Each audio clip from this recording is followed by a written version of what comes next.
berapa ramai ibu bapa yang menangis dalam sujud hanya kerana anak dia sahaja. Betul tak?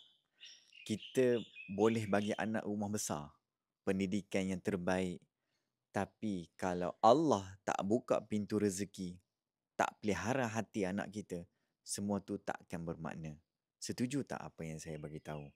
Sebab itu, doa seorang ibu, doa seorang ayah lebih kuat dari segala usaha yang ada dekat atas dunia ni. Okey? Dapat sesuatu tak? Salah satu doa yang kita boleh amalkan untuk anak adalah dekat bawah saya bagi tahu dekat tuan-puan. Sebelum tu boleh tak save sebelum hilang post ni. Okey? Doa dia apa dia? Dalam Al-Quran, Allah sebut apa? Rabbi ja'alni muqimas salati wa min dhurriyyati Rabbana wa taqabbal du'a. Dapat Saya akan kongsikan dekat caption kat bawah ni. Okey, maksud dia apa dia? Ya Allah, jadikanlah aku orang yang mendirikan solat dan juga anak keturunanku. Ya Allah, perkenankanlah doaku. Amalkan yang ni setiap kali selepas kita solat.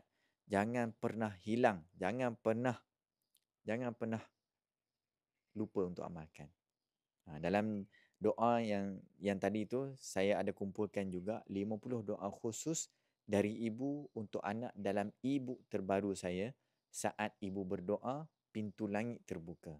Banyak kelebihan dalam tu. Setiap doa tu ada rujukan, maksud dia dan kelebihan doa tu.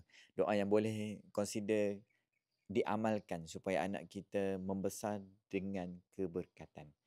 InsyaAllah, untuk nak dapatkan, klik je dekat link di bio saya. Semoga doa ataupun setiap doa ni jadi asbab kejayaan anak kita dunia dan akhirat.